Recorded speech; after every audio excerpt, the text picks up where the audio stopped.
RTL Matin. RTL, 7h14.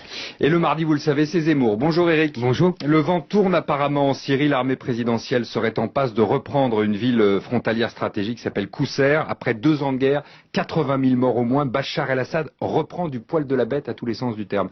C'est un revenant, Eric. On le donnait pour mort. Les belles âmes chauffaient déjà sa place devant le tribunal pénal international.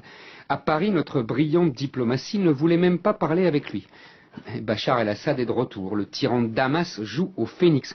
Il s'apprête à gagner une guerre que l'on disait perdue. La victoire annoncée d'Assad sonne le glas définitif des printemps arabes.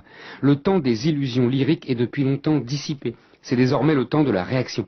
Tout le monde a compris que le suffrage universel dans les pays arabes donnait la victoire aux islamistes. En Tunisie comme en Égypte, l'axe du combat politique se situe aujourd'hui entre les frères musulmans et les salafistes.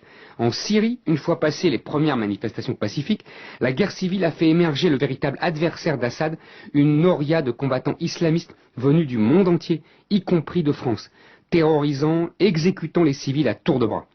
Assad a bien fait de ne jamais changer de camp. S'il avait été l'allié des Américains, il aurait déjà dû quitter Damas, la queue entre les jambes, comme un vulgaire Moubarak. Poutine est plus fiable qu'Obama. Il l'a soutenu sans se soucier du qu'en-dira-t-on médiatique et des pressions occidentales.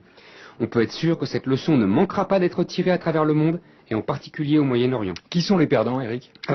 La victoire annoncée d'Assad est bien sûr la victoire des Russes sur les Américains, mais aussi la victoire des Iraniens sur les Saoudiens et les Qataris, la victoire des minorités alaouites et chrétiennes sur la majorité sunnite. C'est la victoire de la réelle politique sur les gesticulations droits de l'homiste, la victoire des chancelleries sur les médias, la victoire du machiavélisme rationnel sur la posture émotionnelle.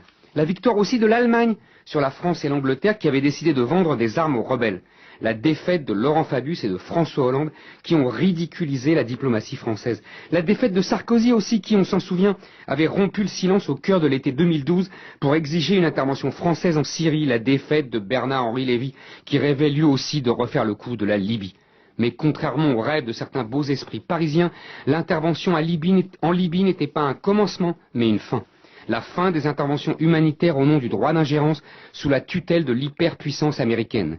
Les pays émergents, Russie, Chine, Brésil, Inde, ne supportent plus ce qu'ils assimilent à juste titre à un néocolonialisme occidental. Le monde multipolaire de l'avenir nous ramène paradoxalement au concert des États-nations du XIXe siècle, celui des États souverains, des alliances et de la réelle politique. Un monde où l'on défend des intérêts et des alliés.